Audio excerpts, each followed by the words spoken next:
Hola, buenos días a todos. Buenos días. Bienvenidos a este conversatorio. Hablemos de músicos y salud. Le doy las gracias a todos los que están conectados. Estamos dando un tiempo prudencial para que se conecten algunas personas. Ya se están conectando más personas. Bienvenidos todos los que están aquí en este conversatorio.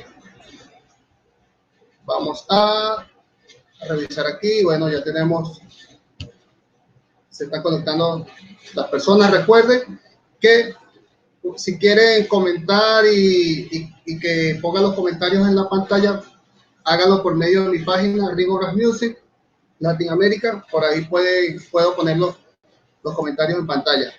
Así que ya casi vamos a comenzar. Estamos esperando que el doctor Gonzalo esté en línea. Ya hace algunos momentos estaba conversando con él. Y bueno, darle la bienvenida, agradecer a todos los que están presentes en este día. Hoy es sábado 11 de julio del 2020.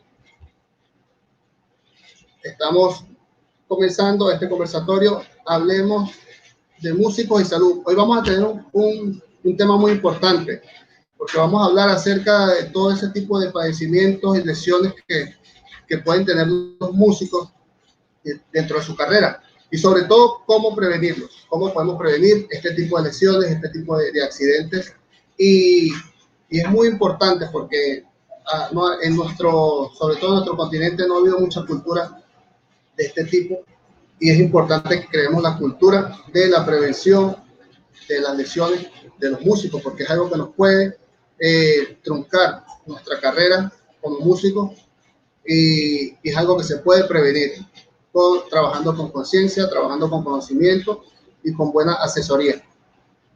Bueno, yo estoy esperando por aquí para la conexión de Gonzalo. Vamos a ponerlo por aquí. Ok. Momento, bueno, bienvenidos los que se están conectando. Ya tenemos a Gonzalo en línea.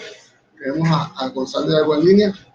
Bueno, Gonzalo es un médico, es un doctor, ¿sí? Un médico cirujano. Antes de que doctor, ha sido músico. Él ha sido violinista frustrado, saxofonista, gran fagotista, primer fagot de la Orquesta Sinfónica Simón Bolívar, y a la par se ha dedicado a la medicina y la ha aplicado un poco hacia la parte de la música. Y bueno, vamos a darle la bienvenida a Gonzalo, que lo tenemos por aquí. Ahí voy, Gonzalo. Bienvenido. Hola, Rigo. Gonzalo. Buenos días, ¿cómo estás? Un placer. Gracias por la invitación.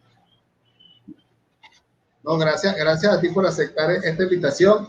Y bueno, ya estamos aquí conversando un poco. Estaba dando un preámbulo acerca de tu carrera, sí, y vi que te dio mucha risa que dije violinista frustrado, porque comenzaste tocando violín, violín y después saltaste al fagot. Así fue. Sí, así fue. Comencé mi carrera con el violín. Ese fue mi pasado oscuro, como digo yo. Que no se pongan bravos los violinistas conmigo, por favor.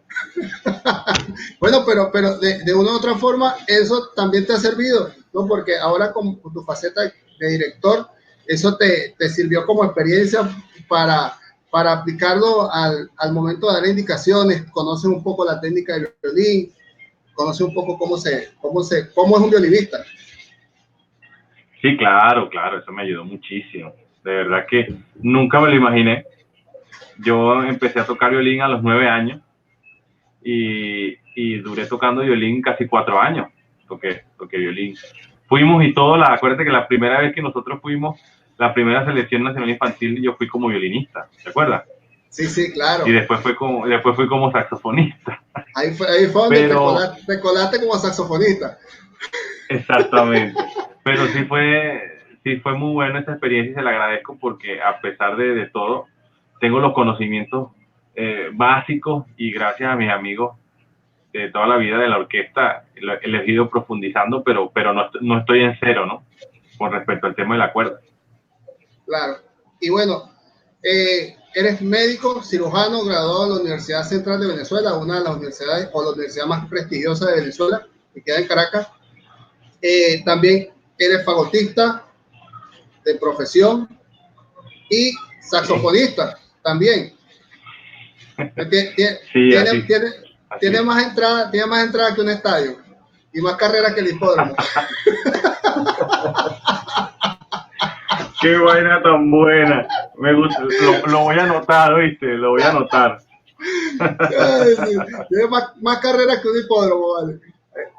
¿Cómo has hecho, Gonzalo, para llevar todas estas carreras a la par? Porque ninguna ha sido fácil. Ser primer fago de la Orquesta Sinfónica Simón Bolívar y estar estudiando medicina debe ser algo para loco, ¿no? Porque es bastante responsabilidad en ambas partes. Sí, fue muy duro. No te voy a negar que fue muy duro. Fue un sacrificio bastante largo, bastante duro. Horas de estudiar, trasnochos, guardias, conciertos con guardias, giras con exámenes, etcétera, etcétera. Yo siempre digo que los que se quedaron conmigo, por ejemplo, Jesús Antón, que era mi compañero, que fue mi compañero de habitación, él también es médico, igual que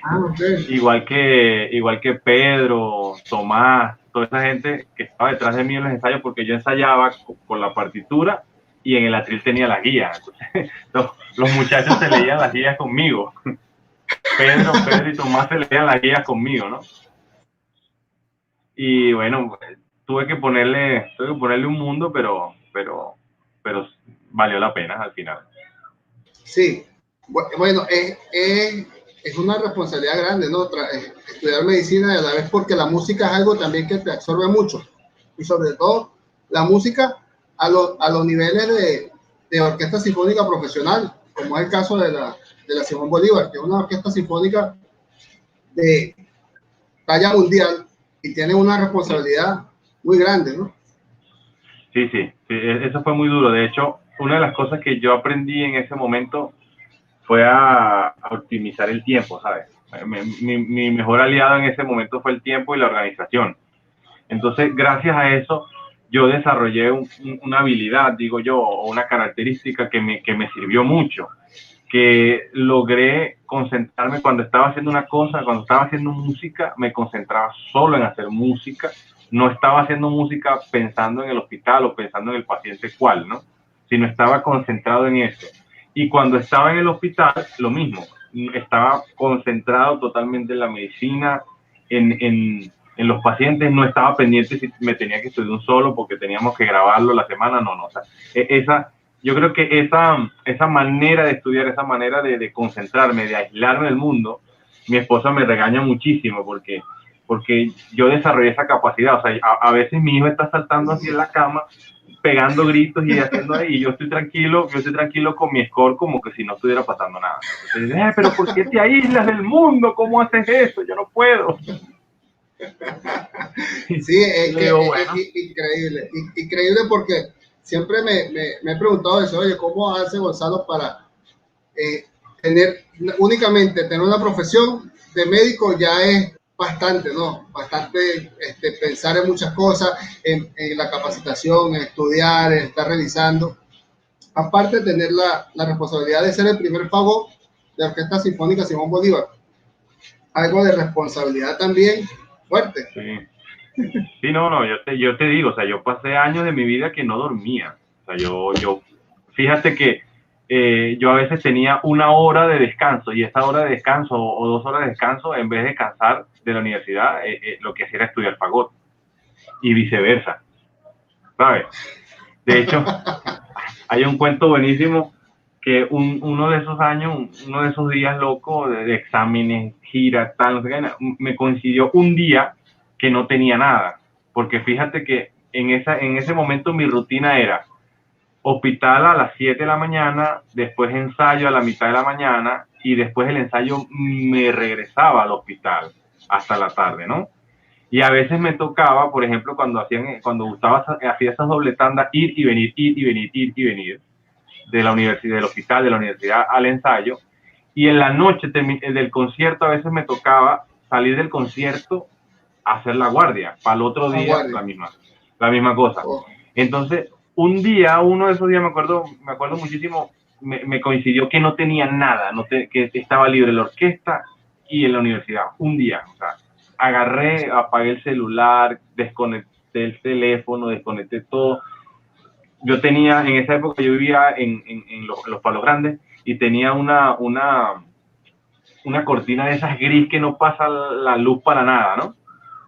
Y apagué toda esa vaina y dormí, Rigoberto, como 24 horas. ¿Sabes quién me despertó? Mi hermano me cayó a golpe. ¿Dónde estabas tú? Te estábamos llamando, te fue a buscar para el hospital, te fue a buscar para la morgue, pensé que te había pasado una vaina, me desconecté. Duré casi 30 horas dormido. Increíble, ¿no? Yo pensé que me iba a decir, no tenía nada en la orquesta, no tenía nada en el hospital, y agarré el saxofón y me fui a matar un tigre.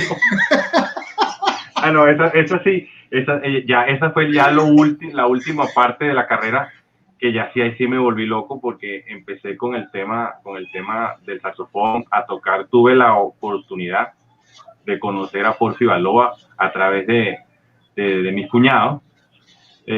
Mis cuñados son también de una familia muy musical, pero ellos son más salseros que otro lado.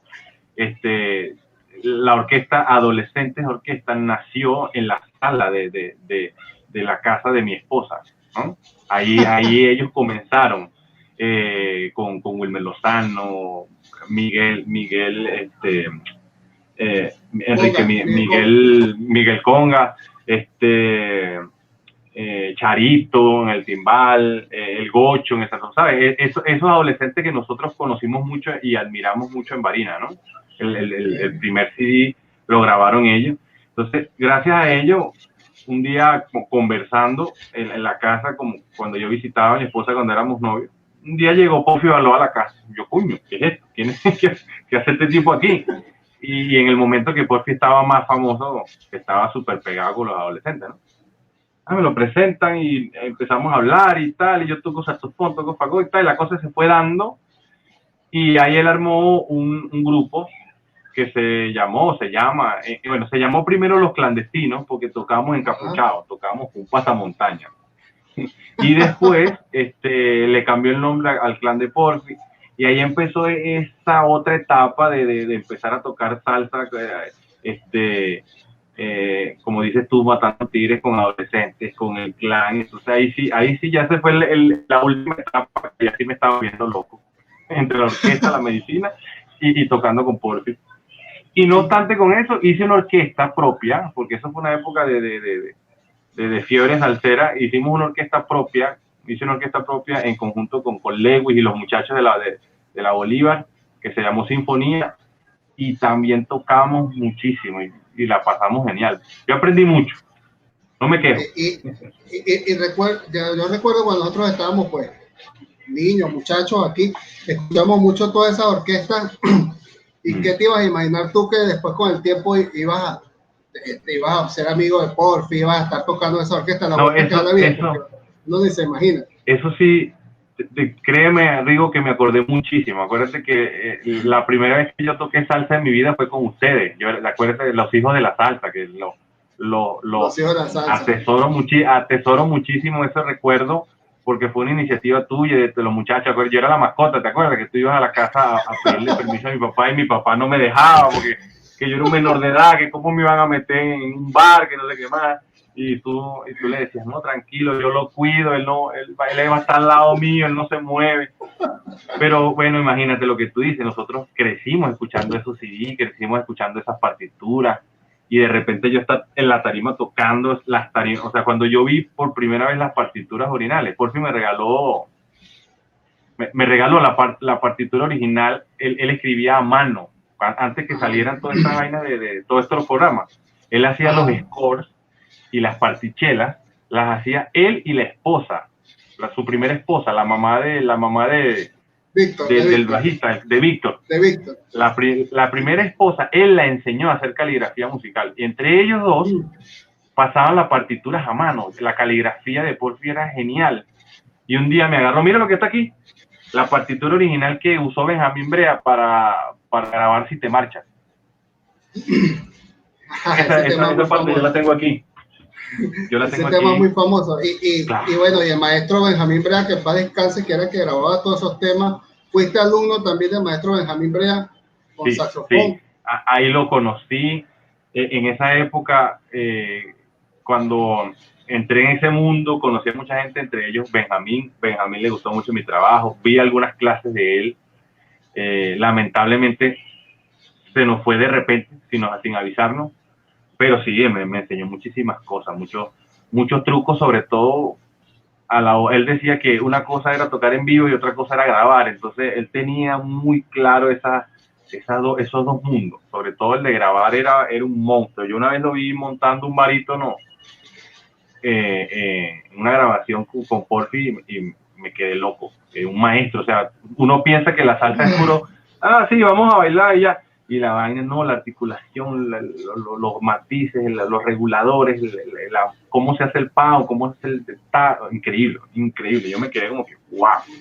Gran maestro, bueno, triste que se fue, bueno, ya partió, pero también tuve la oportunidad de compartir con él, de tocar con la orquesta de Lee muchos años, y era un maestrazo, maestrazo en todo el sentido de la palabra, como persona, como músico, todo. Mira, Gonzalo, entonces, bueno, pasaste la parte bueno, vimos, eres médico, fagotista, la Simón Bolívar, saxofonista también, y ahora director. Pero antes de hablar de la parte de dirección, voy a saludar por aquí a las personas que están en línea, que están saludando. Tenemos algunas personas en línea, a Karen Isao de Colombia, a Aristides Rivas, está por ahí conectado, no sé si todavía está conectado. Maestro Aristides Rivas, gran chelista, amigo también de la casa, Daniel Marín, a mi amigo Jorge Mejía de México. Bueno, Daniel Marín, Jorge Mejía de México, gran amigo, saludos. Marcos Ismael, Tabo Hidalgo, parece que fuera familia tuya, ¿no? Puede ser, saludos.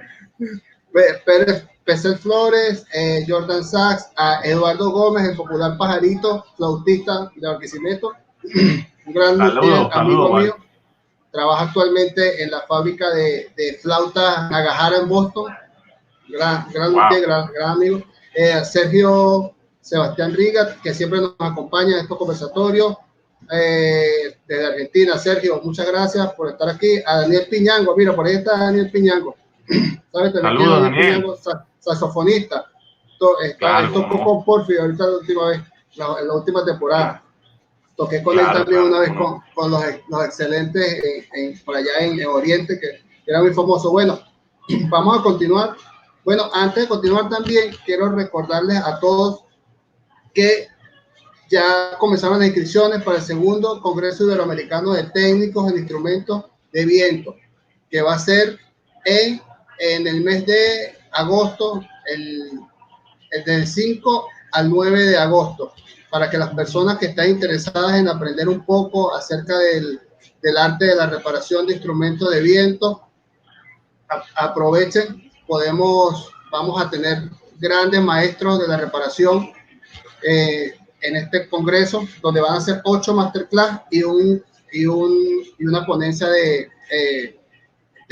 vamos a hablar del tema de la bioseguridad en los talleres y los instrumentos y todo esto. Va a estar muy interesante, así que recuerden, sigan la página del Congreso Iberoamericano de Técnicos, o también en mi página van a conseguir la información.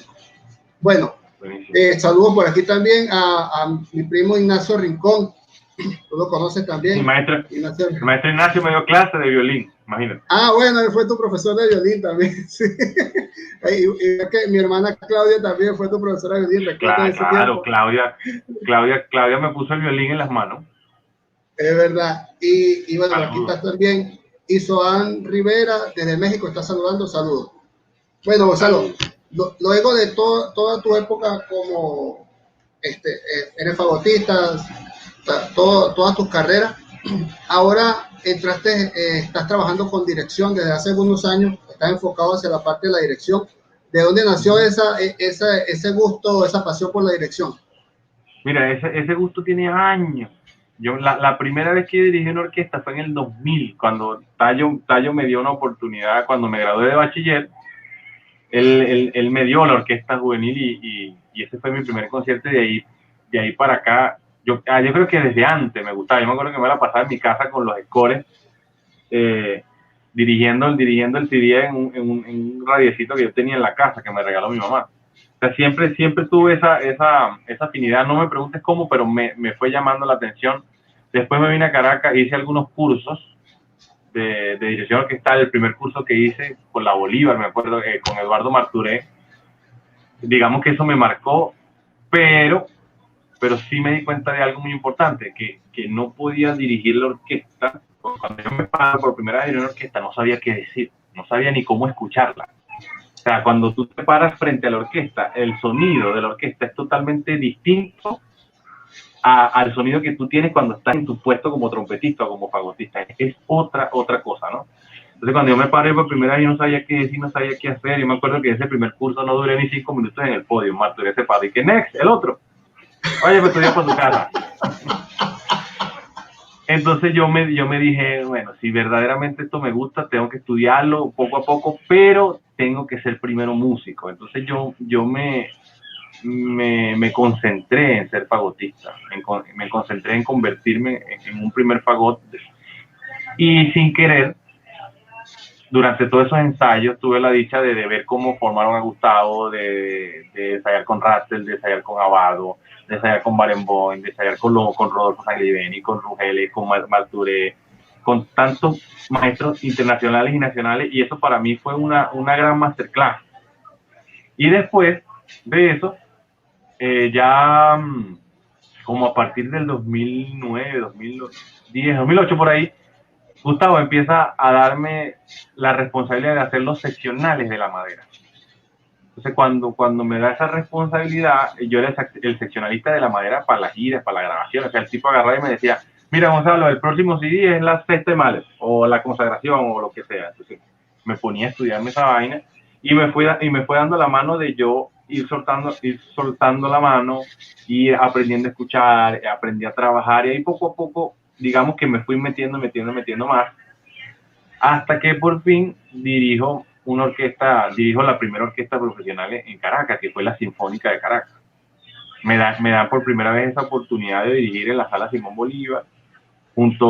Primero fue la de Los Chorros, la José Antonio Sucre, y después la Sinfónica de Caracas. Y digamos que esos dos eventos, sobre todo el de la Sinfónica de Caracas, fue el que me abrió la puerta de la dirección, porque yo me fajé con ellos, hubo un feeling muy, muy bonito, y el concierto salió muy, muy bien. Entonces después de ahí fue como, mira, Gonzalo dirige. Y empezó a rodar en mi nombre, y a partir de ahí me invitaron, me debuté con la Bolívar, debuté con la Teresa. Bueno, con la Teresa iba a debutar, pero por todos los problemas que hubo en ese momento, hicimos hasta la mitad, pero ya me habían dado esa oportunidad. Después debuté con mi orquesta, con la Simón Bolívar. Entonces, bueno, así fue que se fue dando el camino a la dirección. Camino de dirección. Ahora, hace poquito, eso está calientico todavía, acabas de recibir tu título, un título que hiciste en Medellín. Hiciste una maestría en dirección, algo así, una maestría. Sí, exactamente. Después de todas estas cosas, yo aplico, digamos, para estudiar. Yo le mando mi trabajo al maestro Alejandro Posada, que es un director colombiano muy famoso en Colombia, que hizo carrera también en Europa. Entonces yo le mando mi video, mi trabajo, y a él le gustó mucho. Entonces él me dice, mira, me propone que si me gustaría hacer una maestría, tener estudios avanzados en dirección y en música.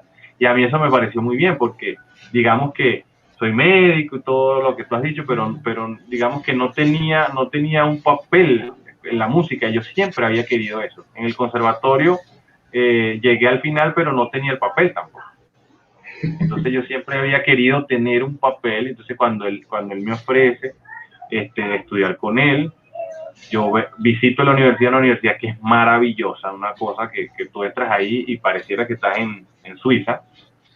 Entonces, claro, indudablemente lo hablé aquí, lo conversé aquí en Venezuela, lo hablé con Gustavo, me acuerdo claramente. Y bueno, y fue una oportunidad que, mira, gracias a Dios la cosa pasaron rapidísimo, que hace que yo estaba pensando en sí o no, y mire, y ya me gradué. Entonces hice lo que es el magíster en música con énfasis, como le dicen en Colombia, que es decir, como mención, con énfasis en dirección orquestal.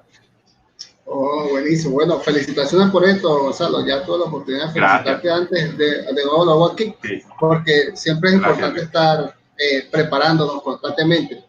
Sí, y bueno, sí. Ahora está bastante dedicado al área también de la medicina, me contaba, y por esa razón también, pues te invité, porque sé que puedes aportarnos algo muy importante a todos los que están viendo, los que van a ver este video después en diferido, acerca de lo que queremos hablar hoy, que son como no tanto, como decías tú, no son enfermedades, son lesiones, ¿no? Lesiones que le pasan a los músicos por diferentes razones, de diferentes lesiones de diferentes tipos. Entonces, aunque también creo que hay algunas enfermedades que no son a raíz de la música, sino que la gente las trae o las contrae, que pueden también afectarnos como músicos, ¿no? Como de pronto alguna pulmonía, alguna cosa, pues que son enfermedades que podemos prevenir de alguna manera. Y la idea, ya entrando ahora en el tema como tal de conversatorio, es que siempre vamos a conseguir muchas enfermedades o padecimientos, lesiones que pueden suceder, y lo importante es siempre tratar de prevenir. Entonces, hacia eso vamos a enfocar el conversatorio de hoy, la parte de la prevención, que es lo más importante. Creo que podemos lograr mucho si prevenimos todo este tipo de cosas. Cuéntanos un poco acerca de ¿cuáles son las enfermedades más comunes o los padecimientos más comunes que vemos en los músicos, por tu experiencia como músico y como médico? Mira, las lesiones más comunes también tienen que ver con la dedicación del músico. O sea, por ejemplo, la cuerda tiene un tipo de lesiones, los metales tienen un tipo de lesiones, la madera tiene otro tipo de lesiones, pero digamos que las más comunes a nivel de músicos son las lesiones musculares. Ese es el día a día de los músicos. Todo tipo de lesiones que tienen que ver con tensión y distensión muscular. O sea, por ejemplo, las tendinitis son muy comunes en los músicos por el exceso a veces de trabajo, o a veces el exceso de estudio o el mal estudio. La otra cosa que produce lesiones a nivel muscular son las malas posturas. Eso también es el día a día de los músicos. O sea, personas que de pequeña o en la mitad de la carrera, o lo que sea, adoptan posiciones que no son anatómicas. Cuando yo digo posiciones anatómicas, son las posiciones normales que el cuerpo necesita. Por ejemplo, una posición anatómica normal es saber cómo sentarse. O sea, hay personas que se encorvan, que van hacia el instrumento. Todas esas cosas van produciendo tensiones que no son normales en el aparato músculo-esquelético. Y eso tiene sus derivaciones.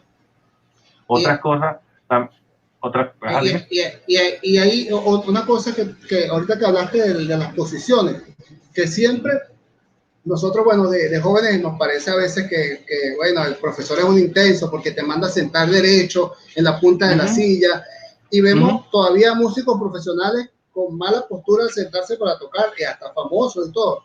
Son cosas que han traído desde que comienzan a estudiar, pero la postura es increíble, la importancia de la postura cuando vamos a tocar, ¿no? Sí. Mira, también están también el tema de las distonías o distonias a nivel de los músculos de la cara, que sufren mucho los instrumentistas de metal. Hay personas hasta que han desarrollado parálisis facial. También vi en algún caso, vi un colega con problemas en la pared abdominal, o sea, hernias de la pared abdominal, por mal uso del aparato respiratorio. O sea, desarrolló una hernia y se tuvo que operar. También hay unas cosas que pasamos por alto, que son también las afecciones odontológicas, las malformaciones odontológicas. Hay una articulación muy importante, que es la articulación temporomandibular. Eso te lo digo porque mi esposa desarrolló su tesis de grado con respecto a eso. Y a veces la mala oclusión de esta articulación, que es la que articula el maxilar inferior, eso es como una bisagra, donde entra el cóndilo a la articulación. Esa bisagra a veces se sale y no está bien puesta. Entonces, cuando tú cierras, digamos que la mandíbula cierra adelante y no atrás. Eso también condiciona a que los músculos de la cara estén súper estirados. Entonces, donde tú ves a esa persona que está soplando y soplando y tiene tensión y le molesta y no sabe qué hacer, y eso para primero en una distonía o puede parar en una parálisis facial. También el tema importante de las personas que tienen bruxismo, o sea, que es la persona que cuando está dormida hace con los dientes así, o sea, como que trilla los dientes dormidos. Sí. Eso también es muy grave porque toda la noche los músculos de la cara están trabajando porque los dientes están chocando haciendo esto. ¿Ves? Okay. Todas esas cosas, digamos que van sumando. Eso que tú decías también de las posiciones también, al final del día crean mañas, y aparte de que crean mañas, crean problemas a nivel de, por ejemplo, de la columna de aire. Cuando uno le dice a un niño que se pare, un niño que toca cualquier instrumento de viento, cuando tú le dices que se pare de una manera recta, no es por capricho. Es que si tú te encorvas o doblas la garganta, tú estás trancando el conducto natural por donde pasa el aire, que es la tráquea, la laringe, etcétera, etcétera. Si tú la trancas, o por ejemplo, si te encorvas, estás comprimiendo los pulmones, y los pulmones necesitan espacio para poder expandir, que es llenarse de aire, y después exprimirse para sacar el aire. Si estás también doblado el diafragma, que es uno de los mitos grandísimos que hay por ahí, que es un músculo que separa la cavidad torácica de la cavidad abdominal, es un músculo que está en el medio. La gente piensa que el diafragma está así, entonces tú ves a la gente abombando la barriga. Eso es mentira.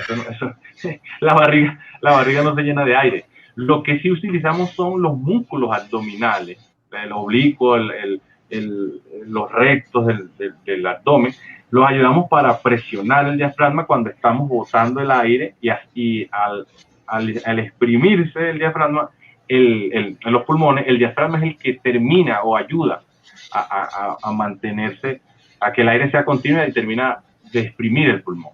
Entonces, si tú estás doblado, si estás encorvado, todo eso está trabajando mal. Entonces, eso se traduce a dolencias en la espalda, problemas de postura, la lordosis natural. O sea, se crean digamos, lesiones de la forma natural de la columna, una cifosis, una lordosis, etcétera, etcétera, etcétera. Todas esas cosas se tienen o se previenen solamente con el hecho de sentarse bien. Sentarse bien, ¿verdad? Y ese tema que lo vamos a tocar bastante, el tema del diafragma, que me gustaría comenzar por ahí. Hay muchas enfermedades que vamos a tocar, como la distonía, también la parte de lo que dijiste de los problemas de la columna, de la dentadura, pero la parte del diafragma, que es algo que va muy relacionado con los músicos de viento en general, y hasta con los músicos de cuerda, porque todos los músicos, recuerdo que una vez un director, que todos los músicos tenemos que respirar para tocar. Todos los músicos tenemos que respirar para tocar. Y nos enseñaban desde que comenzamos, mira, tienes que agarrar el aire en el diafragma, porque esa era una palabra que siempre, tienes que agarrar el aire en el diafragma, tienes que llenar el diafragma. Después, con el tiempo, me di cuenta que el diafragma no se llena, el diafragma no es una bomba porque la vas a inflar. No. En realidad, estaba viendo un libro de un músico muy famoso que murió hace poco, Sam Pilafia, que es tubista del País de Brasil, que se dedicó mucho a trabajar la parte de respiración, donde explicaba que el diafragma es un músculo, ¿sí? Que lo que hace es impulsar el aire. Con los músculos del diafragma se llenan la parte baja de los pulmones, ¿cierto? Claro, claro, porque lo que pasa es que el diafragma, como te digo, el diafragma es como una cúpula. O sea, es como, los pulmones están aquí arriba, ¿verdad? Y debajo, inmediatamente debajo de los pulmones, la base de los pulmones reposan sobre el diafragma. ¿Eh? Es como decir algo así. Ya va. Es como decir, este es el pulmón y este es el diafragma. El pulmón cae aquí. Es el que claro, lo sostiene prácticamente. Es exacto. El que sostiene exacto. Entonces, ¿qué pasa? Pero este músculo, el diafragma, es un músculo involuntario. Ese músculo yo no lo controlo. Entonces, ahí está el primer mito. El primer mito de que llena el diafragma. Eso es mentira. Eso es mentira. El diafragma no se llena. El único órgano hueco del cuerpo humano que se llena de aire son los pulmones. Esa es su función, el intercambio gaseoso. Y esa es el único lugar donde hay aire es el pulmón. Si tú tienes aire fuera del pulmón, tienes otra cosa, que es un estado que puede ser hasta perjudicial. Si tienes aire en la cavidad abdominal, tienes un neumoperitoneo, que ahí no debe haber aire, ¿entiendes? Si tienes aire fuera del pulmón, entre el pulmón y la cavidad, tienes otra cosa, tienes aire dentro de la cavidad pleural. Eso es peligrosísimo. Es decir, que el aire solamente está dentro de los pulmones. Entonces, el diafragma, como dices tú, el diafragma se contrae y ayuda a que el pulmón se termine de estirar. Y cuando se está exprimiendo, termina de ayuda a terminar como de exprimirse el pulmón. Hasta el punto que el pulmón deja de exprimirse. Ojo, el pulmón jamás se exprime completo. Jamás. Es una cosa que, esos son los volúmenes. Claro, eso ya es una cosa mucho más profunda, ¿no? El que quiera meterse en eso, pues podríamos dar una clase de fisiología, eso se llama fisiología pulmonar. Pero el pulmón tiene volúmenes. Hay una cosa que se llama capacidad vital. La capacidad vital es el volumen que queda en el pulmón que no hace que colapse, porque si el pulmón se bota todo su aire, colapsa y ahí sí es verdad que no hay vuelta atrás. Ah, ok.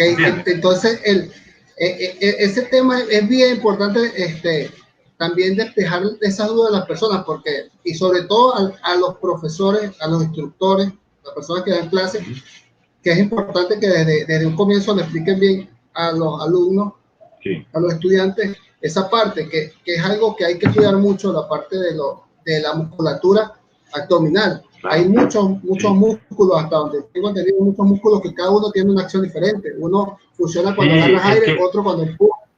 Y hay esa es una parte, exacto, esa es una parte de la historia. Estamos hablando del diafragma, pero el aparato respiratorio incluye los músculos intercostales, que son los músculos que hacen que la parrilla costal se llene. Están estos músculos hay unos músculos que van arriba, que son los músculos escalenos, que hacen que esto suba. Y entonces eso todo para que el pulmón se expanda. Porque el pulmón por naturaleza, su fisiología natural del pulmón es hacer esto. Es colapsar. ¿Entiendes? Entonces, ¿qué hacen estos músculos? Estos músculos hacen que el pulmón llegue hasta aquí y no colapse. Y lo ensanchan. Entonces, cuando lo ensanchan, por presión negativa, que es lo que pasa ahí, cuando tú abres la boca, el aire entra de adentro hacia afuera, valga la redundancia, por esa presión negativa, porque hay una bomba dentro del cuerpo que está haciendo esto, chupando el aire hacia adentro. Ah, ok. Y la parte y los gases, dime.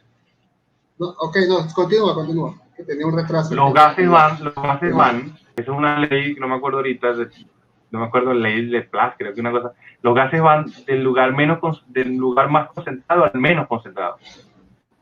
¿Entiendes? Por eso es que el pulmón se expande y afuera hay más presión del aire y entonces entra. La tendencia siempre es entrar. Es como cuando tú agarras un pipote de agua, una pipina de agua en un balde de agua y lo metes. Tú ves como el agua entra sin tú hacer nada. Okay. Eso es lo que hace el pulmón con el aire, por la presión negativa. Y cuando, bueno, cuando los músicos están comenzando a tocar, les recomiendo mucho que tienen que tomar el aire en la parte baja de los pulmones, ¿no? Sobre todo para usar aprovechar estos músculos que están en la cavidad abdominal y que ayuden a impulsar, porque los pulmones como tal no tienen fuerza, ¿no? No tienen fuerza para botar, lo que lo impulsa son los músculos, ¿cierto? Claro, lo que tiene que saber los que dan clase es enseñarle a cómo llenarse y cómo administrar el aire. ¿Me explico? Cómo el llenado lento, sintiendo que el pulmón no solamente el pulmón no solamente está aquí atrás, no aquí adelante, sino también es aquí abajo, y sentir como las costillas, sobre todo las costillas de abajo, lo que tú dices, se van expandiendo, de manera que el niño sienta, o el estudiante sienta cómo se va llenando de aire, ¿no? Y la otra cosa que hay que enseñarle es con los músculos de la pared abdominal de la barriga, enseñarlos a que haya presión, que estén tensos, a tensionarlos, para que digamos que eso se convierta como en estas bombas de presión, como las que tienen sí, como la bombona. La bombona que tiene, la bombona de gas que tiene arriba una cosa, tú sabes con... Una válvula, una válvula. Una válvula, esa es la palabra. Usar los músculos abdominales para crear esa fuerza, de manera que aquí en la válvula el aire siempre llegue con la misma presión.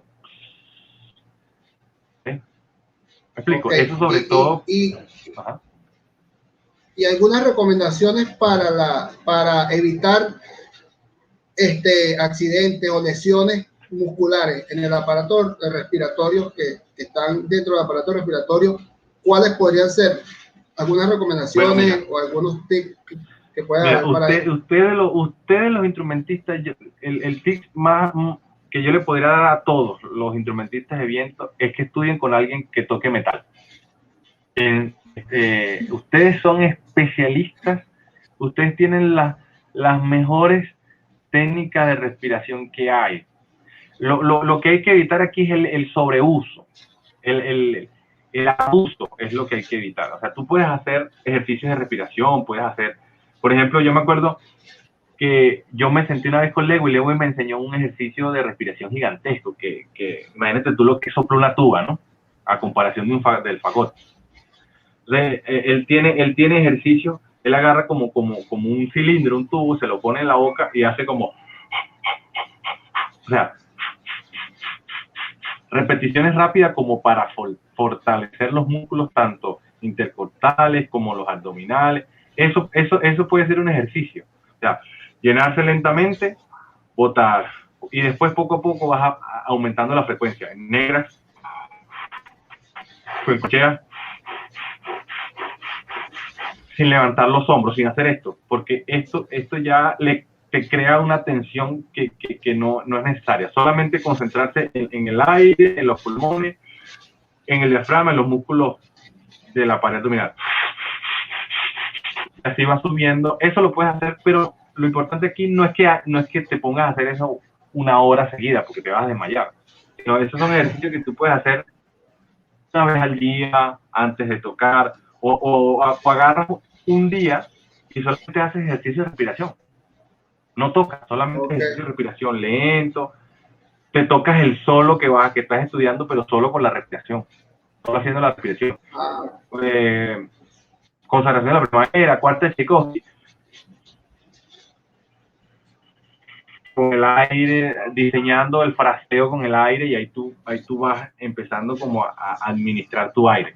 Eso es lo que, para mi humilde opinión, es lo que se debería enseñar. Entonces, podríamos resumir que uno de las principales medidas de prevención para evitar lesiones musculares del aparato respiratorio o músculos del aparato respiratorio sería la práctica.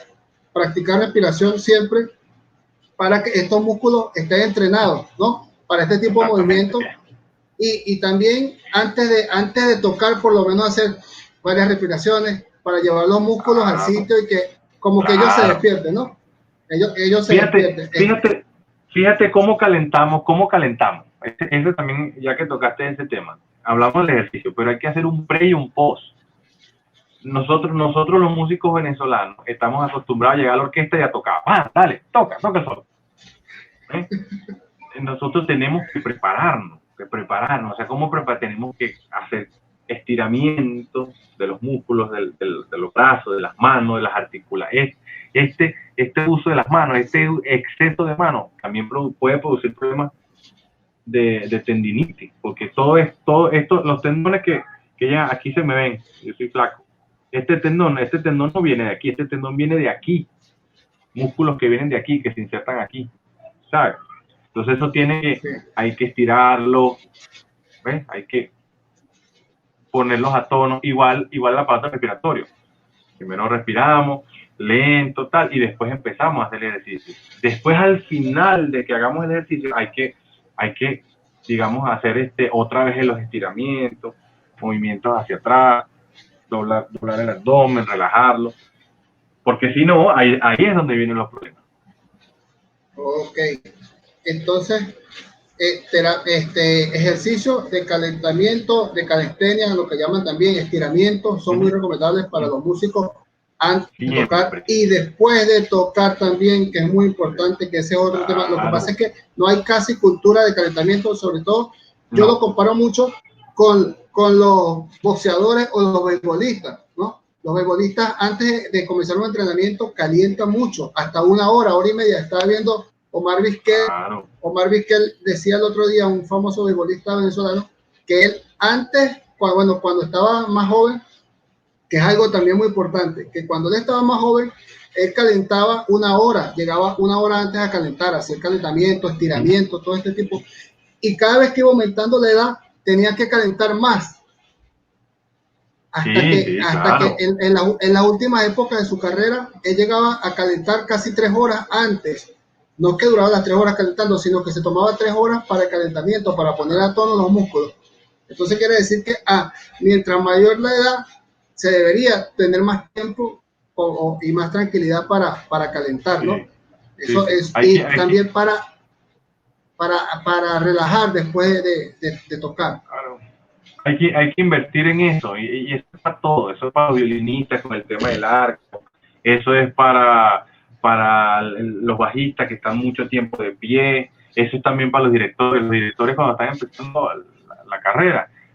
Después del primer ensayo tú no aguantas la espalda, pero eso no quiere decir que estás dirigiendo bien, eso quiere decir que no precisamente lo estás haciendo bien. No debería dolerte la espalda cuando diriges. Si te duele la espalda, estás haciendo algo mal. Imagínate tú hacer una sinfonía de Mahler que dura 1 hora y media. O sea, si tú no tienes la técnica, si tú no te preparas para eso, en el primer movimiento ya hasta ahí se te cae el brazo. O sea, mantener la mano aquí, el hombro, la cosa. Eso es para todos. Hay que calentar y hay que cuidar el aparato músculo-esquelético. Porque cuando uno calienta, el aparato músculo-esquelético está mucho más, ya está como engranado. Entonces la reacción en el concierto, cuando viene un pasaje rápido, o sea, el músculo ya está a tono. Pero imagínate tú montarte de una vez sin hacer ningún tipo de calentamiento. O sea, ahí vienen los problemas que, como le pasan a los futbolistas, que están corriendo y de repente se les tensa el músculo y queda el pie parado y no se pueden mover. Sí. Esas son las lesiones que hay que evitar. Y es también algo que es como mi profesor de trompeta, que tú lo conoces, Iván San, que fue mi profesor de trompeta durante muchos años, es una persona muy sabia en ese sentido, porque él además de que estudió mucho, él se preparó en Suiza, en Francia, en Niza, en Suiza, él estuvo por allá y recibió pues mucha capacitación de personas que estaban en el momento actualizadas con todos esos temas. Y él nos decía que uno estudia, practica un ejercicio 5 minutos, descansa 5 minutos. Entonces, que el descanso no es que estás perdiendo estudio, el descanso es parte del estudio.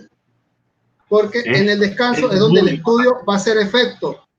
En el descanso, en ese espacio de descanso, es donde el estudio va a hacer efecto. Si nosotros saturamos estudiando sin descanso, el cuerpo no tiene un momento para asimilar todo esto y se satura, y ahí es donde vienen muchas dolencias.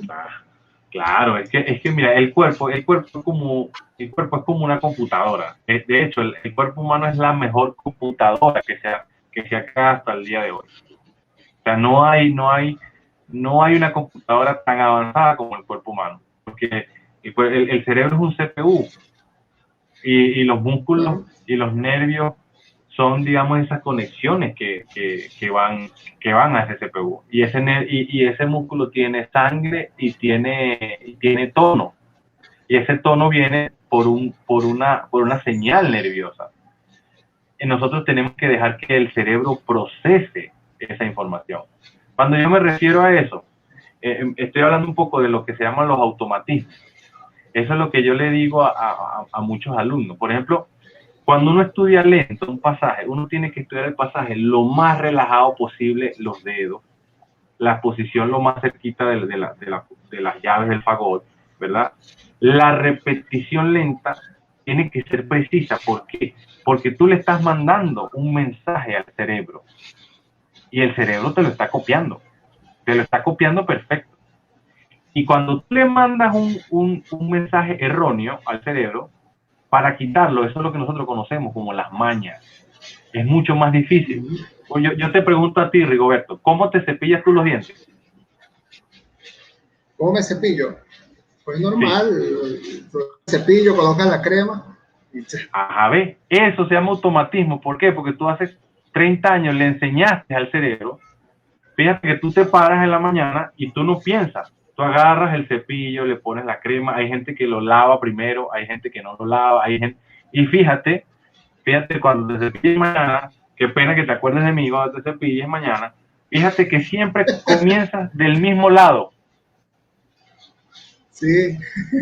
Porque ya tú le enseñaste al cerebro que empiezas abajo o empiezas arriba. O sea, tú no piensas, pues tú no te paras al frente del espejo y dices, ¿cómo que se pone la crema? Y ahora, ¿cómo me cepillo? Y es por aquí. No, ya el cerebro lo tiene. Para tú cambiarle eso al cerebro, tienes que borrar la información, o sea, sacar la información y ponerle otra. Y eso es súper difícil. Increíble, entonces, ¿no? Claro, es que nosotros somos una máquina perfecta. Por eso es que tú ves que hay grandes solistas que te tocan todo. Sí, es que te tocan todo. ¿Por qué? Porque ellos se pusieron lentamente a descifrar ese mensaje. Y fíjate que esa persona, cuando le tocan a 3.000, 4.000 personas, no le tienen miedo. ¿Por qué? Porque es que ellos pueden tener nervios, la adrenalina normal. Eso es normal del susto, del hecho de tocar en público. Pero el cerebro ya tiene todo. Ya tiene los dedos en el cerebro. Claro. No sé si... Sí, dime. No sé si te ha pasado que tú estás en un solo y tú dices, no sé qué estaba pensando, pero igual me salió. ¿No te ha pasado? Sí. ¿Por qué? Porque ya el cerebro lo tiene. Ya el cerebro tiene los pitones en la cabeza. Ya eso está ahí. Gonzalo, bueno, cambiando un poco el tema en este momento para citar algo, ahorita que hablaste de solo y de todo esto, vi un video que lo publicó Fran Di Polo, lo compartí hace tiempo, donde está tocando solo la consagración de la primavera, ¿sí? Creo que es consagración de primavera, ¿sí? En una gira de la Bolívar en Europa, que se tocó creo que en muchas salas famosas en Europa. Lleva un solo de fagot. Sí, creo que fue consagración de primavera. Por Cherezade, no sé si fue. Sí, no sabes si Fran Polo lo puso. Si fue Fran Di Polo, el que puso hace poco fue un video en Londres. En Londres, sí. Consagración de la primavera. Viendo esa parte que tú me dices de la automatización, ¿no? Automatismo. Automatismo. ¿Cómo abordas esa parte tú como músico y con el conocimiento de médico cuando te sientas ahí? Que obviamente dan nervios, ¿no? No son nervios que no te dejan tocar, pero da ciertos nervios, ¿no? ¿Cómo controlas esa sensación pronto de nerviosismo, de ansiedad, de todo que da cuando vas a tocar un solo en una sala tan reconocida, con una responsabilidad tan grande, que te están viendo millones de personas, que está grabado, se va a grabar en un disco. ¿Qué piensas tú en ese momento cuando vas a tocar ese solo, que tienes toda esa responsabilidad, o sencillamente no piensas en todo eso, sino que lo haces y ya? Bueno, ese solo pasó por muchas etapas. Indudablemente la primera vez que lo toqué aquí en Venezuela, te puedo decir que estaba más asustado que bueno, no sé cómo compararte lo asustado que estaba, ¿no? Pero después me di cuenta, cuando Gustavo agarró el tema de la consagración, que no vamos de gira, que vamos para allá, que nosotros hicimos por lo menos mínimo 10 o más giras con la consagración. Y cada gira tenía 10 conciertos, y esos 10 conciertos se tocaba 5 veces. Por ejemplo, yo en Londres y en Berlín la toqué 2 veces. Okay. ¿Sabes? No funciona, sin hablar de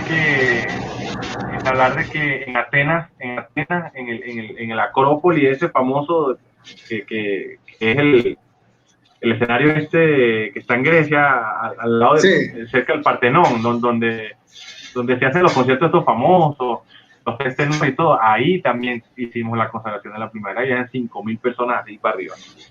Entonces, bueno, indudablemente yo con el tema de la medicina hice como un mix, ¿no? Y yo me preparé, y una de las cosas para las que me preparé fue eso que te estoy diciendo. Yo apliqué el automatismo con ese solo, para que los nervios, por más nervio que tuviese, ya yo estuviese acostumbrado a sentir esa adrenalina en mi cuerpo. Y llegó un momento en que yo tocaba ese solo y le tengo mucho respeto, pero no tenía miedo. O sea, sentía el feeling de, indudablemente sí, de como, mira, el concierto empieza conmigo. Pero no sentía miedo, nunca sentí miedo. Y de hecho, una de las cosas que me decían mis colegas era que cómo hacía, porque nunca me temblaba la nota o nada. O sea, yo era como tranquilo, como tocando en mi casa, ¿no? Sí, yo lo escuché. Exacto, entonces yo lo escuché. Yo me inventé un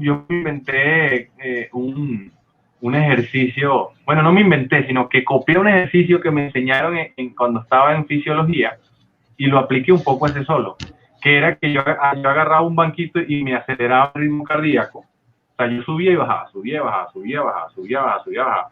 Cuando ya estaba así fatigado, que palpitando, yo agarraba el fagot y tocaba el solo de una. ¡Pum! Eso sonará un poquito radical, ¿no? Sí. Pero digamos que ese feeling que yo me provocaba en el cuerpo era más o menos el feeling que uno siente cuando uno va a tocar un solo de esto en la Filarmonía de Berlín. ¿Sabes? Okay, el corazón, claro. La respiración, se te tranca la tráquea porque no pasa el aire. Entonces, digamos que yo recreaba un poquito hostilmente, recreaba esa realidad que iba a tener en el concierto. Entonces, bueno, yo entraba y ya yo me sentía muy cómodo. Y una cosa muy importante que acaba de decir un maestro que estoy trabajando ahorita con él mucho, y es una recomendación que le hago a todos. Cuando estudia muy relajado. Cuando está en la clase, dice, bueno, voy a tocar el Hummel de trompeta, lo toco ahí, y sin pelo, no importa, estoy en la clase. Entonces dice, mira, Roberto, para que mañana, la semana que viene toques el Hummel. Entonces, cuando estás en la orquesta, que sientes el gentío, ahí tú no sabes qué hacer. Entonces, la cosa es al revés. Cuando tú estás en tu casa, tú te tienes que llevar al límite. Tocarlo, por ejemplo, el forte, tocarlo más fuerte, el piano, tocarlo más piano, tocar las frases más largas, aguantar, por ejemplo, si la frase es de 8 compases y tú la respiras en el cuarto, no trata de hacerla con una sola respiración, o sea, llevarte al límite, al 130% cuando estudies individualmente. Y en el concierto, en ese estudio, te da los límites, te da tus límites de seguridad. Mira, hasta este piano llego, claro. Hasta este forte llego, mira, puedo hacer esta frase larga hasta aquí. Entonces, cuando tú estás en el concierto, tú puedes tocar, en vez de tocar, no, yo en el concierto toco al 100%, tienes que tocar al 100%, pero en realidad lo que estás haciendo es llegando reduciendo al límite. ese 150% que ya tú estudiaste. Entonces, claro, estás en el concierto tranquilo y haces más piano y más fuerte y todo te fluye. Eso fue lo que yo apliqué mucho con Mira, estos solos Gonzalo, que tenía que hacer. por aquellos comentarios en Facebook, te vamos a abandonar a la gente de Facebook. Por aquí está Chippy. El Chippy es peligroso con los comentarios, ¿no? Mira, tengo un video de Gonzalo en otra faceta, tocando con los clandestinos en el Sarao.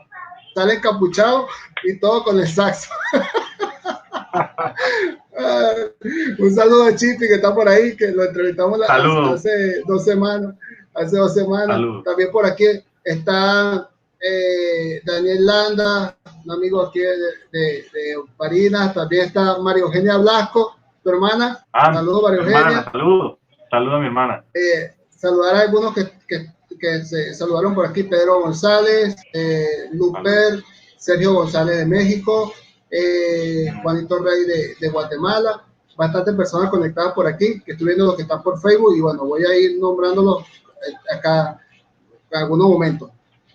Y bueno, entonces, sí, increíble esa parte de lo que hablaba ahorita, de la práctica, ¿no? Y la conexión cerebral con la práctica, que es lo que hace que tú te...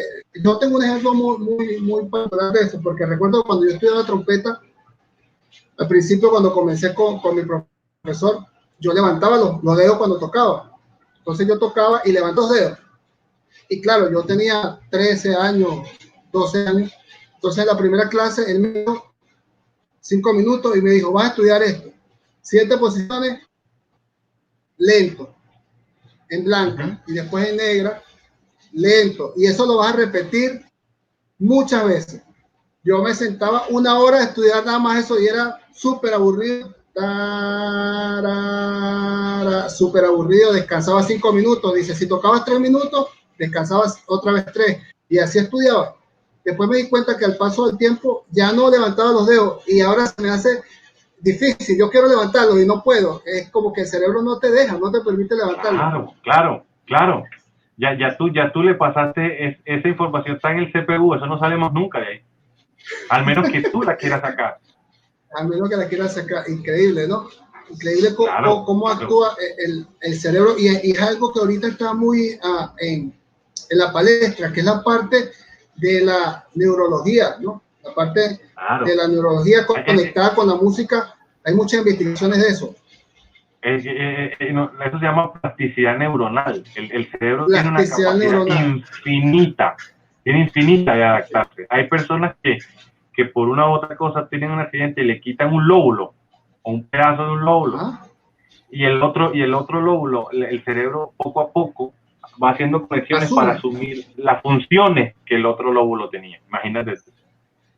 Y por eso, y te digo un paréntesis, Rigo, que mucha gente me pregunta, la medicina, la música, que son... para mí, mi experiencia, la música y la medicina tienen muchísimo que ver, mucho, o sea, son hermanas, aunque la gente piensa que son 2 cosas distintas. Tiene muchísima, la manera como se estudia medicina es prácticamente la misma forma como se estudia la música. Igual el deporte también, sí. Igual el deporte está... Sí. Claro, está muy ligado, muy ligado. Estoy viendo aquí los comentarios de Chippy. ¿Qué dice? No puedo decir en vivo. Ahí están los comentarios, luego lo vas a ver. Chippy es uno de mis alumnos más avanzados. Cuidado. Sí, y todo este tema de la dolencia o padecimientos que se pueden prevenir con algunos,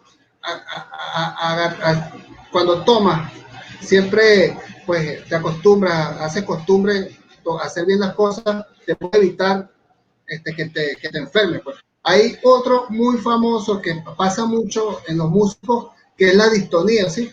Que dice distonia, no sé en realidad cómo se pronuncia, pero en los músicos de viento, tanto los músicos de cuerda, ¿no?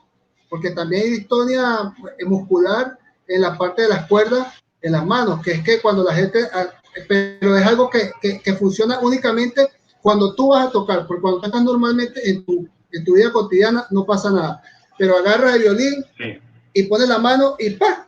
Se desconectan los músculos. Eso pienso yo que es como una autodefensa del cuerpo, ¿no? Que se ha creado, algo así. Lo que pasa es que ahí también entra un tema psicológico muy importante. Hay personas que desarrollan distonía o distonia por un tema o sea, un tema psicológico.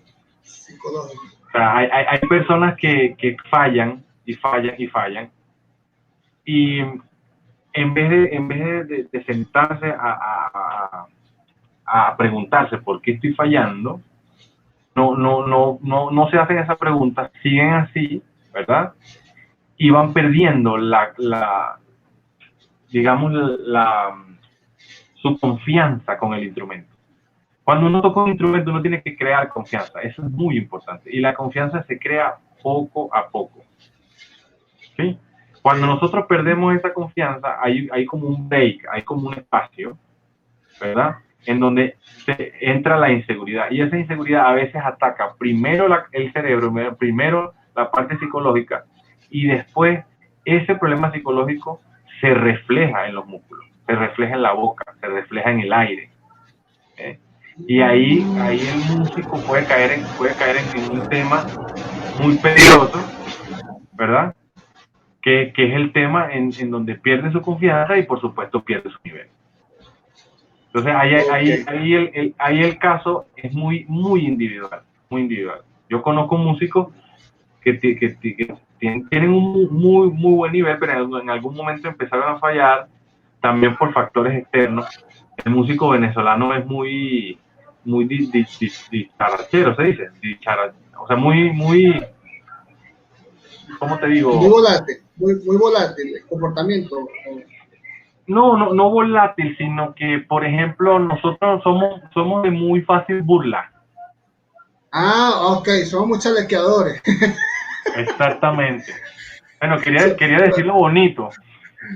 No, hacemos mucho bullying. Somos los reyes del bullying aquí en Venezuela. Exactamente, en Venezuela somos los reyes del bullying. Y eso tiene su pro y su contra, porque el que maneja bien el bullying, eso lo fortalece. Y hay personas que no manejan bien el bullying y les crea lo que nosotros en la Bolívar definíamos como un monstruo. Un monstruo. Y ese monstruo en la cabeza es un monstruo que después se refleja en el instrumento, se refleja en el cuerpo. Entonces, ahí hay que hacer esa división. Y es lo que como músico tenemos que pensar. ¿Dónde está mi problema? ¿Mi problema está en el músculo o mi problema está aquí? Lo bueno de esto es que los dos problemas se pueden atacar y se pueden solucionar. Y se puede solucionar muy rápido. Y lo que tú dices, los problemas musculares es para todo el mundo. Todos tenemos músculos. Hasta los cantantes pueden desarrollar una distonía.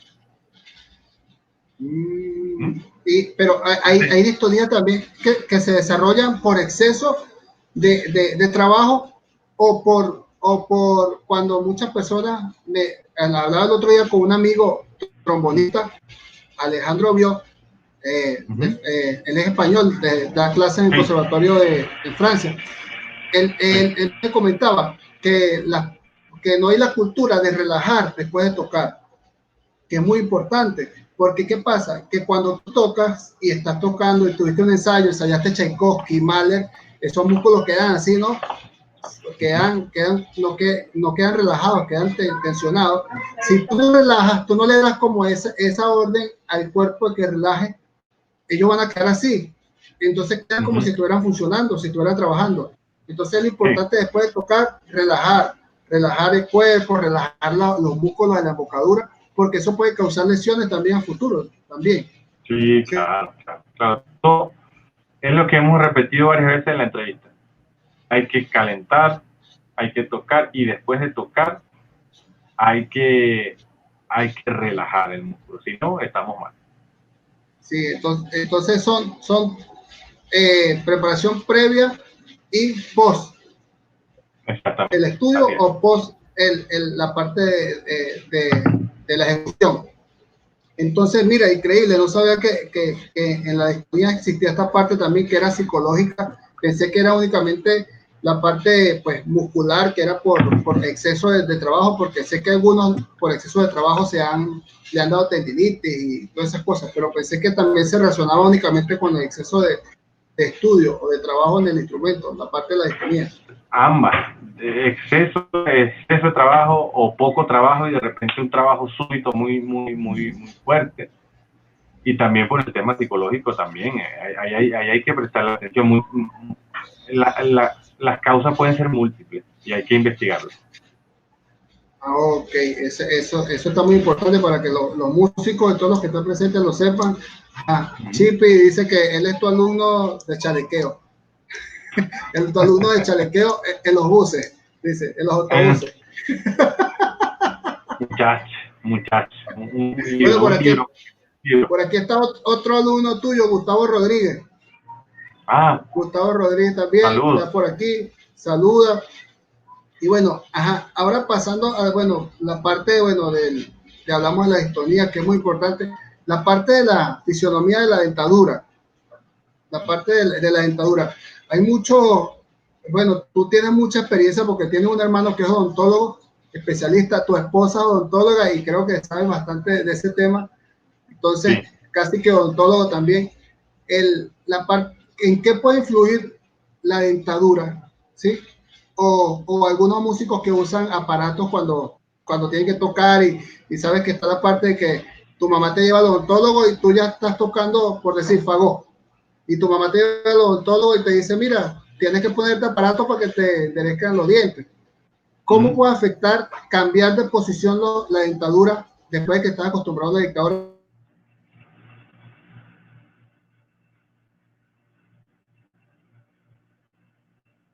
¿Aló?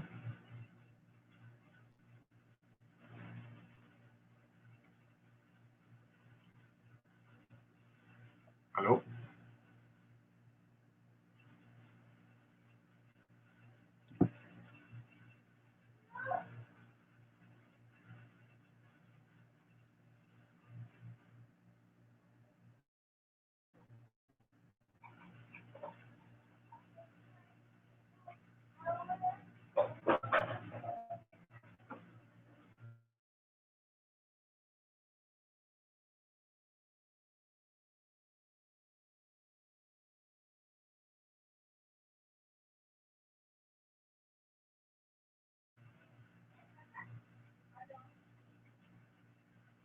¿Aló?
Bueno, volvimos por aquí. Tuvimos un problema con el servicio de internet, pero ya estamos de vuelta. Vamos a esperar a Gonzalo que se vuelva a conectar.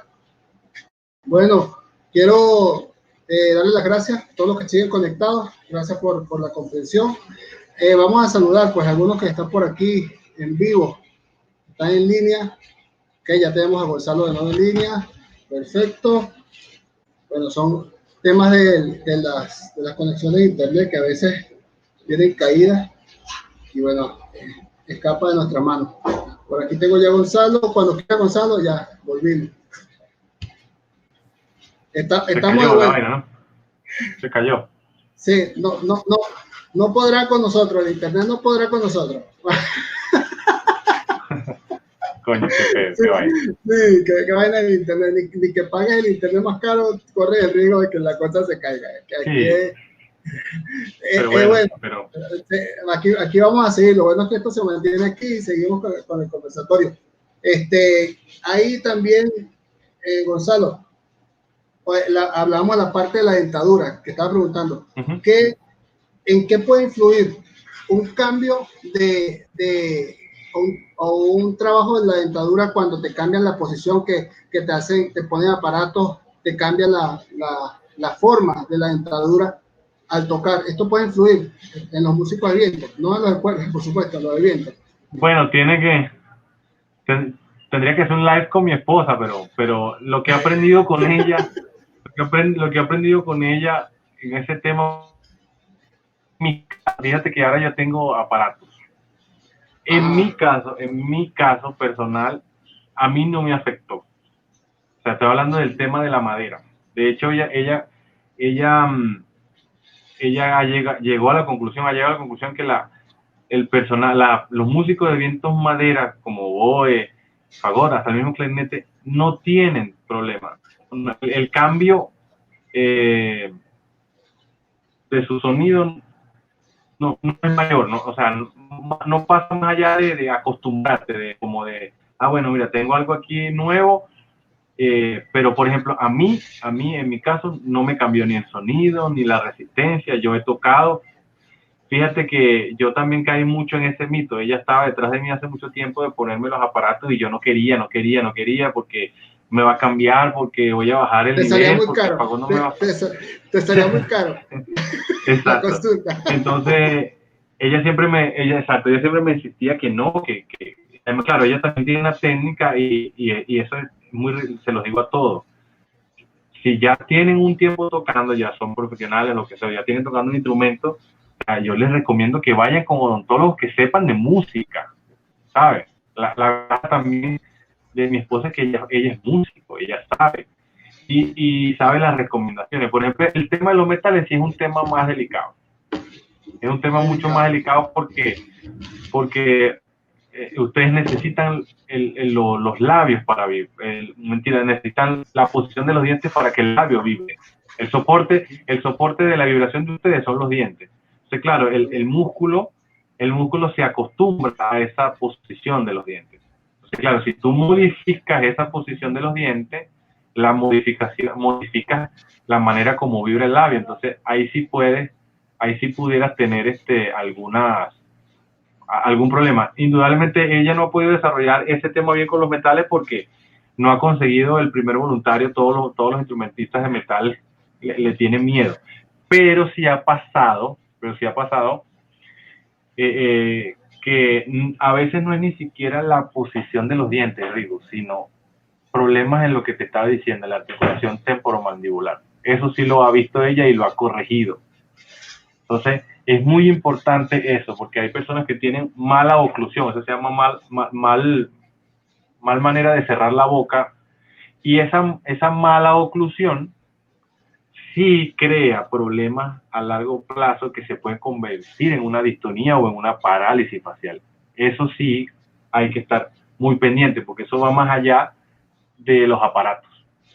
O sea, el que tenga problemas de mala oclusión o problemas en la articulación temporomandibular, toque lo que toque, eso hay que corregirlo. Porque a la larga se convierte en una enfermedad. Ok, pero se puede corregir, este tipo de problemas se puede corregir. Sí, se puede corregir, Sí, claro, como no, totalmente. Bueno, salud, que llegó el café.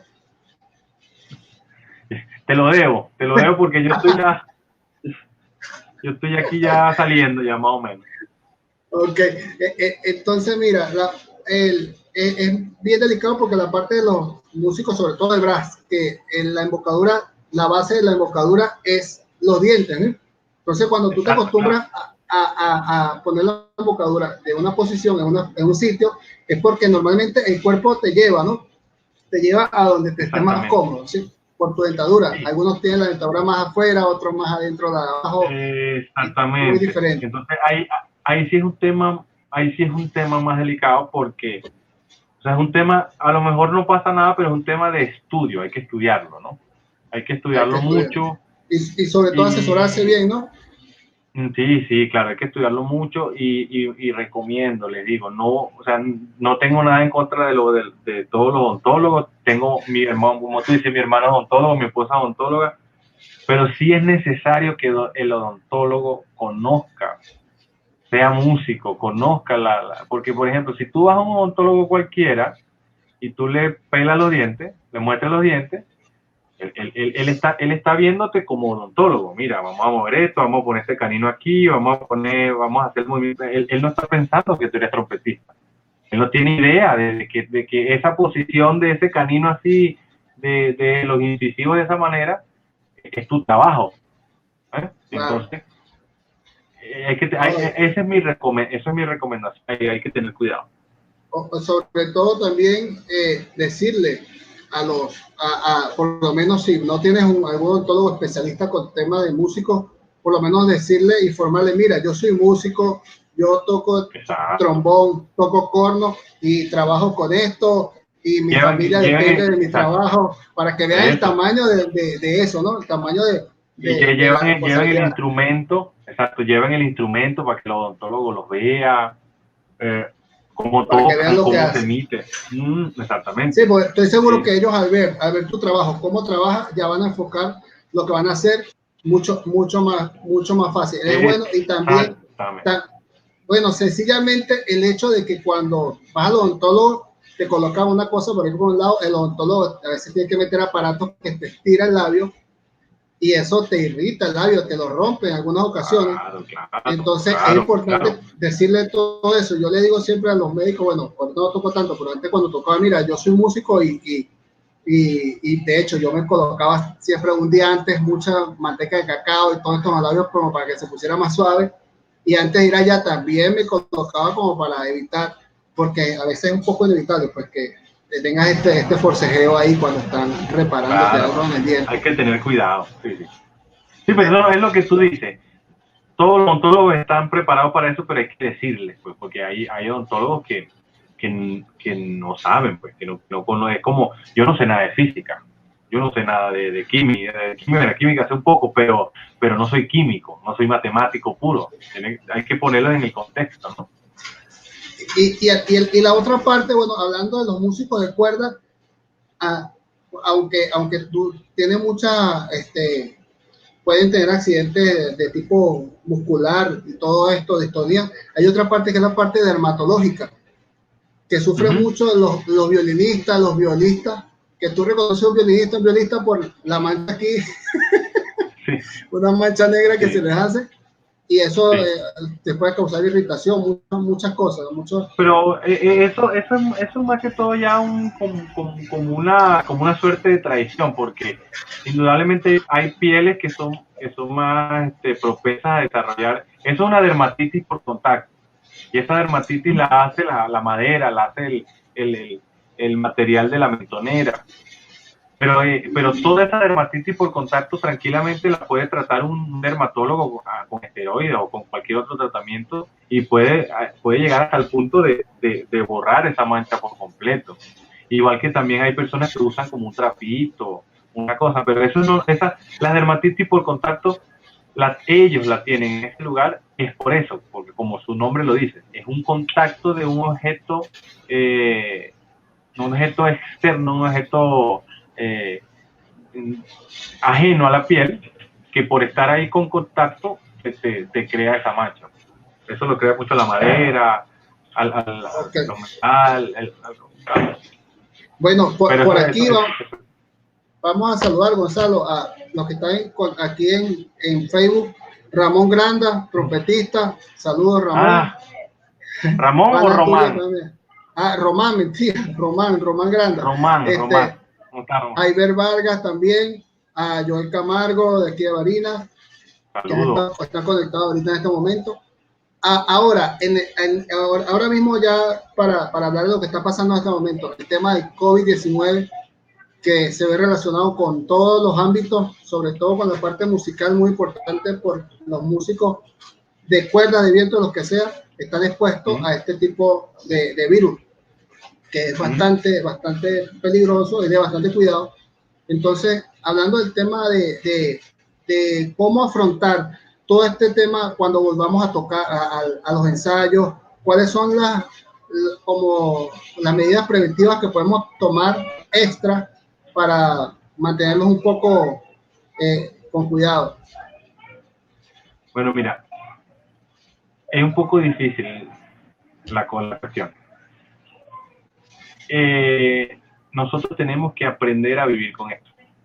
Esto no va a tener una solución definitiva hasta que no aparezca una vacuna.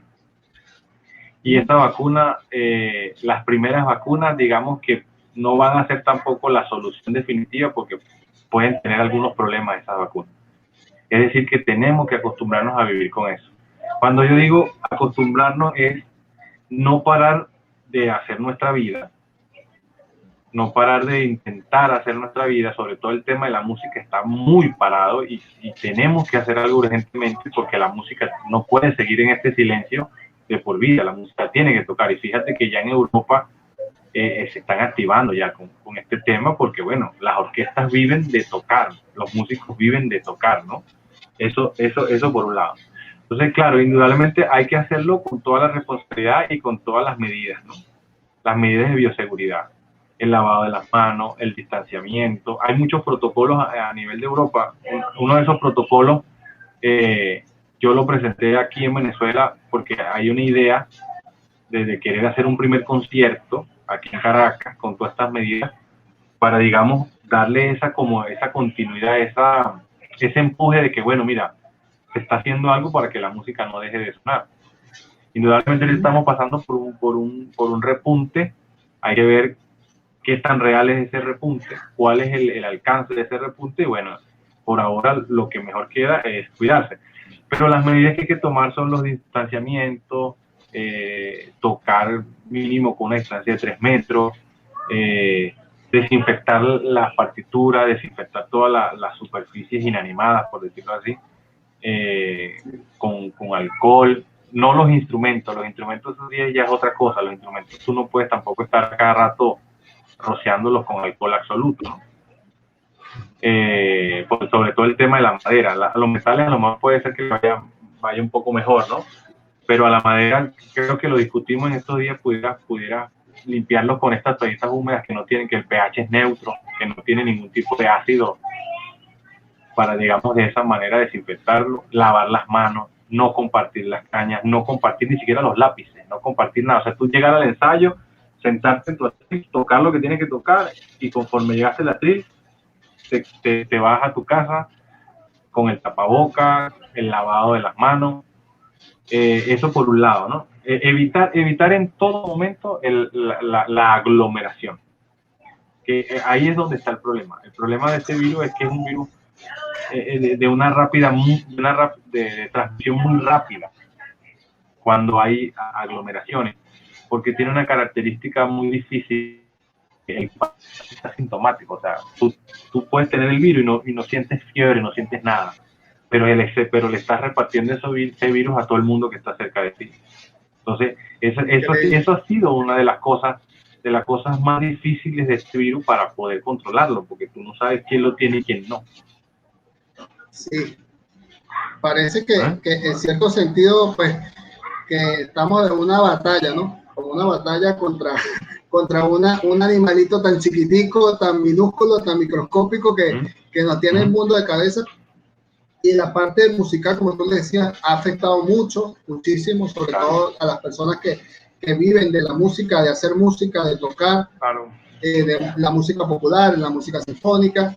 Y Pero, pues yo creo que hay que buscar medidas, ¿sí? pero sí te digo, sí, hay que buscar las medidas, pero yo soy de los que piensan, he tenido discusiones arduas, seguramente habrá gente que opina distinto, es respetable, pero yo pienso como médico y como músico que hay que tomar las medidas necesarias para protegernos, pero también hay que tomar las medidas para activarnos. O sea, no podemos quedarnos de brazos cruzados viendo cómo las orquestas no siguen sonando. ¿Ah? Así Sí, sea un cuarteto, un quinteto, pero tenemos que hacer algo porque eso es la vida de la orquesta. Y también es un mensaje al Estado, a los gobiernos, a todo, que la cultura es necesaria. En este momento la cultura tiene un peso importantísimo. Si no fuese por la música nos estuviéramos volviendo locos. ¿Qué está haciendo la gente ahorita? Viendo Netflix y escuchando música de todo sí, tipo.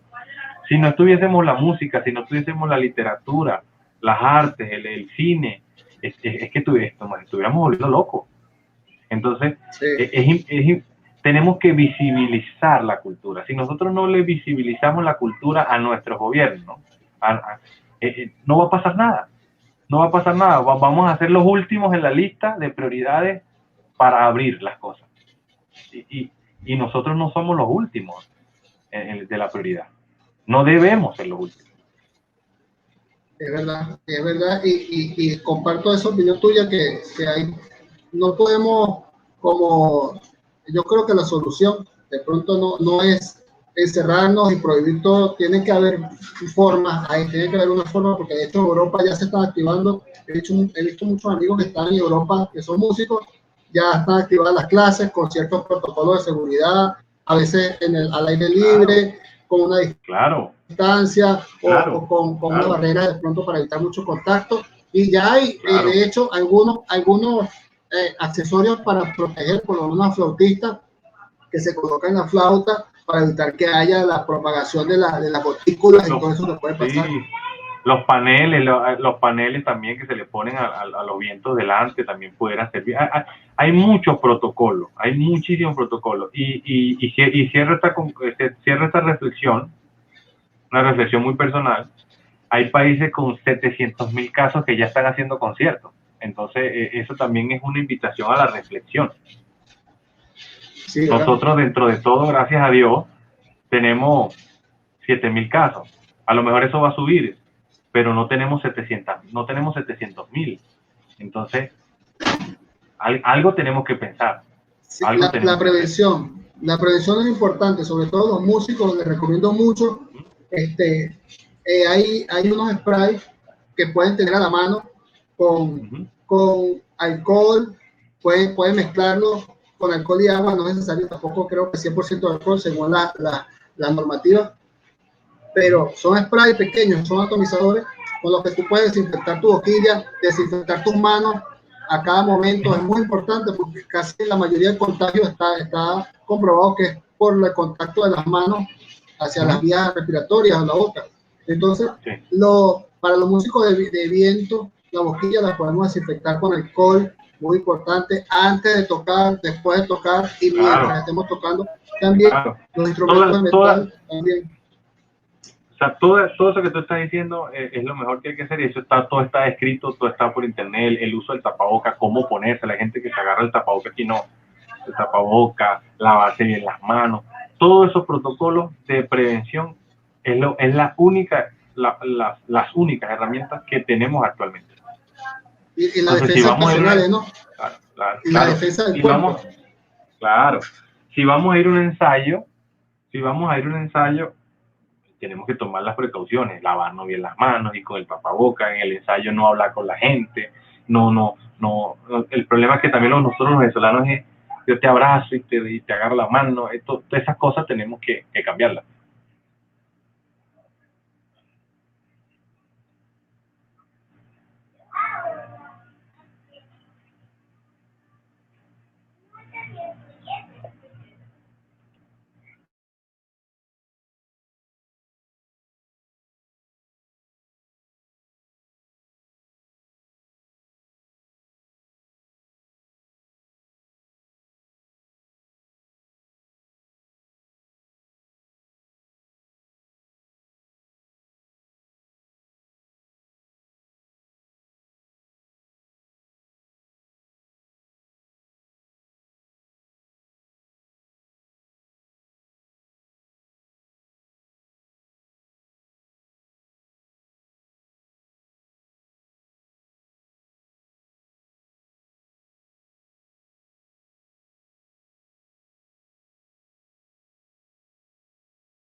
Ok,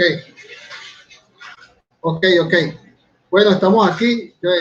Otra caída de internet, pero ya volvimos. Gonzalo. Eso, ahí está. Y ya como para finalizar, bueno, muchas gracias por tu participación, Gonzalo, muchas gracias por tus consejos, son de gran valor, de gran utilidad para todos. Quiero agradecer a todos los que han estado conectados, pedir disculpas por algunas fallas en la conexión que se presentan siempre, pero agradecerte, Gonzalo, por esta participación, y me gustaría, antes de irnos, que tú, para que todos los que quieran seguir a Gonzalo en su cuenta de Instagram, esta es su cuenta de Instagram, Gonzalo Conductor, lo pueden seguir por Instagram, pueden de pronto cualquier duda que tengan, escribir. También este video va a quedar posteado en el muro, en mi muro de Rigo Brass Music Latinoamérica. Ahí va a estar este video, y cualquier pregunta la pueden hacer por ahí y podemos seguir en contacto. Y bueno, Gonzalo, agradecido por tu participación y tu presencia. Muchísimas gracias, de verdad, muchas gracias. Y bueno, felicitaciones por toda tu carrera, por todo lo que has hecho en la música, y por lo que seguirás haciendo y lo que sigues haciendo. Y bueno, un abrazo grande, mi hermano, un abrazo y mi respeto a todos los que estuvieron presentes el día de hoy. Nos vemos el próximo sábado con otro programa que vamos a estar esta semana avisando cuál va a ser el próximo programa del sábado. Y bueno, muchas gracias, Gonzalo.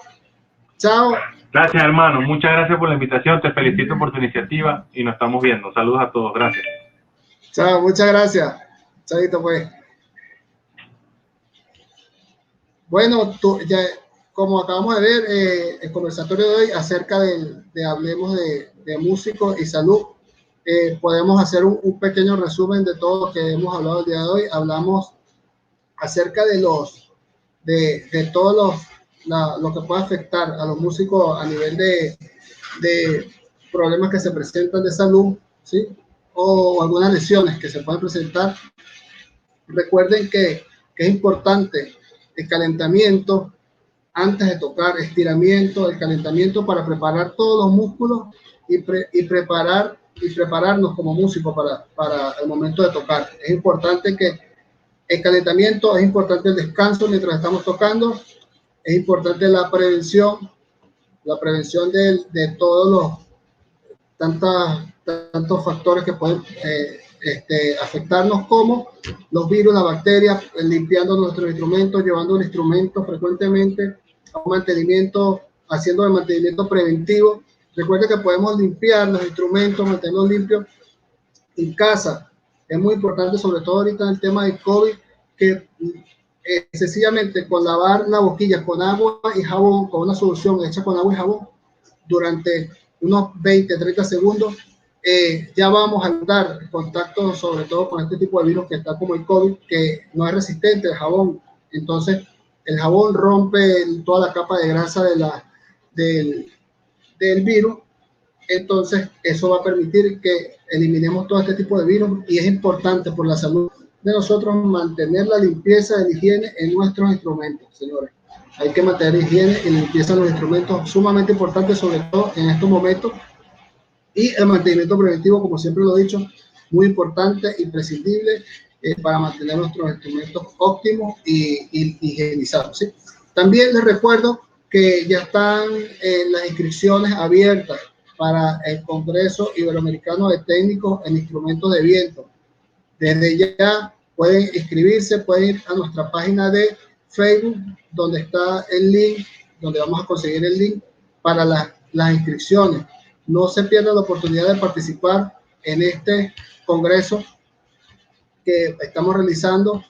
Si ustedes son músicos, son técnicos, profesionales, estudiantes, o sencillamente son músicos, directores de banda que quieren aprender un poco más acerca de esta profesión, quieren adentrarse en esta profesión un poco, y saber de qué se trata, de qué necesitamos, y para que ustedes conozcan el perfil de un técnico y adquieran muchos conocimientos relacionados con la reparación de instrumentos musicales. Van a haber 9 maestros de todos los países, de Suiza, de Alemania, de Francia, Venezuela, Colombia, Brasil, donde vamos a tener 8 masterclass y una conferencia muy interesante para tener en 5 días vamos a hacer este congreso. Entonces los invito a que se registren, se inscriban en la página de Facebook, el segundo Congreso Iberoamericano de Técnicos.